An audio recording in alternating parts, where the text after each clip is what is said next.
very good evening. Welcome to State of Business on our television. I'm Ashin Sani Veera Singha. Let's have a look at the headlines first. Workers' remittances up by 28% year-on-year basis in August 2020. Senior professor warns over the lack of financial literacy of the Sri Lankan entrepreneurs. News in detail. Ministry of Foreign Affairs states that it has decided to temporarily suspend the repatriation of Sri Lankan migrant workers until further notice due to the current COVID-19 situation in the country. In the meantime, the GCE advanced level examination commenced today amidst the strict health guidelines. The Minuangora coronavirus cluster has grown as more than 30 individuals have tested positive for the virus by today evening. In the meantime, as per the statistics of the Health Promotion Bureau, more than 4,790 individuals have contracted the COVID-19 virus in the country, while the number of recoveries from COVID-19 has risen to 3,317. Moreover, the Health Promotion Bureau states that 335,752 PCR tests have been conducted in the country since February 18th, while accounting to 7,248 PCR tests carried out in the country yesterday. On the other hand, Sri Lankan Airlines issuing a statement notes that an employee at Sri Lankan Cargo Operations Division at the Bandar Naik International Airport has tested positive for the COVID-19 virus this morning. The staff member in concern is a resident of the Gampaha district and is currently admitted to hospital and receiving necessary treatment. Meanwhile, 50 co-workers who worked on the shift roster with the affected member of staff have been subjected to PCR tests.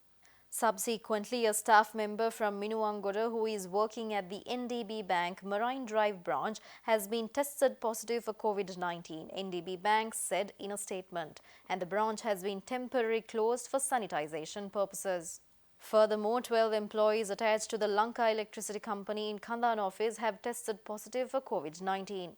The South Asia Textiles Limited said one of its employees has tested positive for COVID-19. Hela Clothing and Apparel Manufacturing Group said that an employee at its Tiharia plant has tested positive for COVID-19 on October 11th.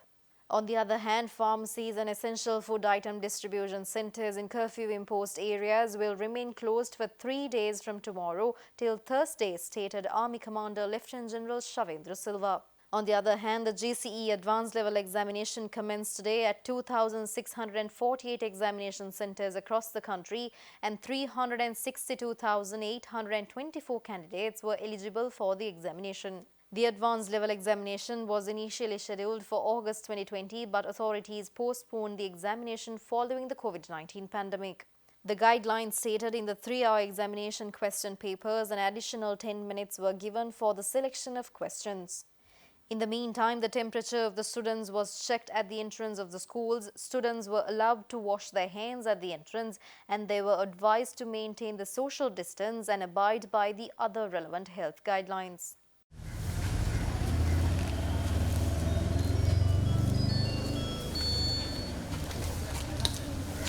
Moving on, the findings from Australia's National Science Agency says that the virus responsible for COVID-19 can remain infectious on surfaces such as banknotes, phone screens and stainless steel for 28 days. China inks an agreement with Sri Lanka on economic and technical cooperation, providing 16.5 billion rupees in grant assistance. Issuing a press release, the Chinese embassy in Colombo stated that the agreement was inked between Chairman of China International Development Cooperation Agency Wang Xiaotao and Treasury Secretary S.R. Artigala on the sidelines of the high-profile Chinese delegation to Sri Lanka last week. The 7-member delegation led by former Chinese Foreign Minister and the current Communist Party Political Bureau member Yang Jiechi called on President Gotabaya Rajapaksa at the Presidential Secretariat last Friday. On the sidelines of Yang Jiechi's visit to the nation, an agreement of economic and technical cooperation between the China and Sri Lanka, providing 16.5 billion rupees in grant assistance, was signed. Mutually agreed by both sides, the timely grant from the Chinese government will be utilized with a high priority on medical care, education and water supply in rural areas of Sri Lanka so as to contribute to the well-being of the people in a post-COVID era. Besides, during the meeting between Yang Jiechi, member of Political Bureau of Communist Party of China, and Premier Mahinda Rajapaksa, they also went through other Chinese grant projects such as the National Nephrology Hospital in Polonnaruwa and the new outpatient department of National Hospital in Colombo, and expressed their satisfaction on the progress despite the COVID-19 pandemic. The external sector performance report issued by the central bank states that Sri Lanka's external sector continued to recover in relation to many aspects during August 2020, mainly supported by an improved trade deficit and a notable increase in workers' remittances. Nevertheless, cumulative earnings from tourism, which are estimated based on tourist arrivals, remained at $956 million during the year up to August 2020, recording a drop of 60% from the corresponding period of 2019. The trade deficit amount in August 2020 narrowed to $342 million from $541 million in August 2019, as imports declined at a faster pace than the decline in exports. Also, on a cumulative basis, the trade deficit narrowed by over $1 billion to $3,812 million during the period from January to August 2020, from $4,855 million in the corresponding period of 2019. On the other hand, merchandise exports declined to $947 million in August 2020 compared to $1,033 million recorded in August 2019 and $1,085 million recorded in July 2020. The year-on-year decline emanated from declines recorded in earnings from all three major categories of exports, namely industrial, agricultural and mineral exports.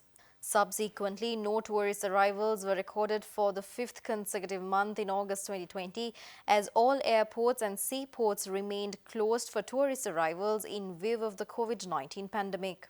Hence, cumulative tourist arrivals remained at 507,311 during the 8 months ending August 2020 compared to 1,267,737 arrivals recorded during the corresponding period in 2019. Meanwhile, workers' remittances recorded a notable increase for the third consecutive month, recording a growth of 28.2% in August 2020 year-on-year to $664 million. This increase helped limit the cumulative decline in workers' remittances to 1.5% to $4,346 million during the period from January to August 2020 in comparison to the corresponding period of 2019. We'll be back with more news after this short break.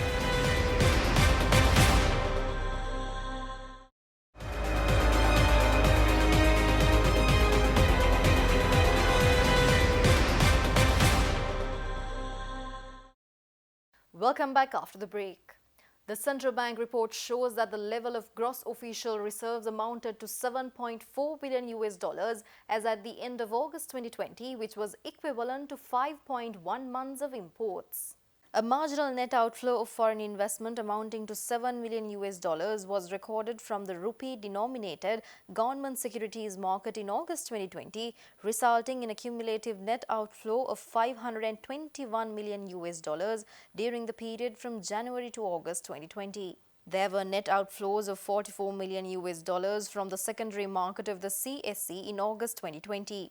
No primary market inflow was recorded during the month. On a cumulative basis, the CSE recorded a net outflow of $173 million during the 8 months ending August 2020. Meanwhile, long-term loans to the government recorded a net inflow of $50 million in August 2020. Innovations must join hands with infrastructure entrepreneurship, and that is the way Japan was capable of becoming the world's largest donor to the World Bank. This was elaborated by Colombo University's senior lecturer of the Management and Finance faculty, Professor H.D. Karunaratne, delivering a lecture at a seminar in Colombo last week. The interesting thing what we can learn there, 1950s, Japan took World Bank loans. By 1970s, Japan settled all the loans. By 1990s, Japan became the world's largest donor country to the World Bank. So in that path, you can understand how a country can manage investment for economic growth. We are still in Sri Lanka worried about the debt management, loan management. Even for that, Japan is the best country to learn lessons. Even in 1950s and 60s, Japanese development planners, they put more effort to do innovation. I would say it as innovation as well as infrastructure entrepreneurship. But I recently write my articles on entrepreneurship, which also deal with the infrastructure entrepreneurship. That is what lacking in Sri Lankan concept. Senior Professor H.D. Karunaratne, who is also serving as a chairman to the Institute of Policy Studies, also said that only the good entrepreneurs could make the good policies which assure the target-oriented results via quality infrastructure. The senior Professor Karunaratne, who was addressing a limited number of intellectuals on the quality infrastructure, also warned over the lack of financial literacy of most of the Sri Lankan entrepreneurs. We need to make policies to get quality infrastructure. Who can prepare good policies? Good entrepreneurs can prepare good policies. Policymakers must educate, must have a culture to develop entrepreneurship so that particularly with respect to entrepreneurship, capacity and leadership, resources and services, legal and regulatory background should be set up to create infrastructure entrepreneurs in Sri Lanka. So in these lines, we can understand capacity and leadership, of course, coming from entrepreneurial culture, education and skill development, representation and voice of end users, effective policy leadership and coordination, literacy on financing programs. This is one of the lacking part. The Japanese education system, Japanese culture, provide financial literacy as well as other type of components of literacy today. We know that literacy does not mean only reading and writing ability in the mother tongue today. So the literacy has about 6 components, which are language literacy, ICT literacy, financial literacy, networking literacy, as well as technological literacy. We'll be back with stock updates after this show.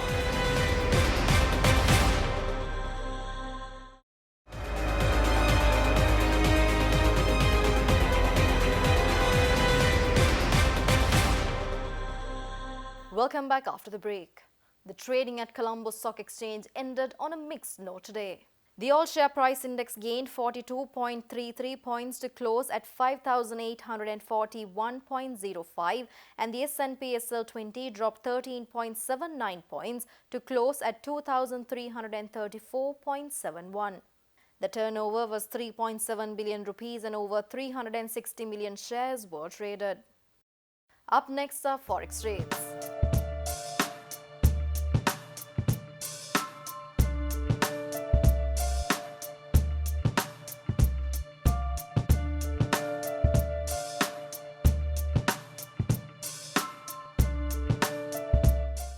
And that's all the news for today. See you tomorrow with State of Business at the usual time. Until then, take care. Good night.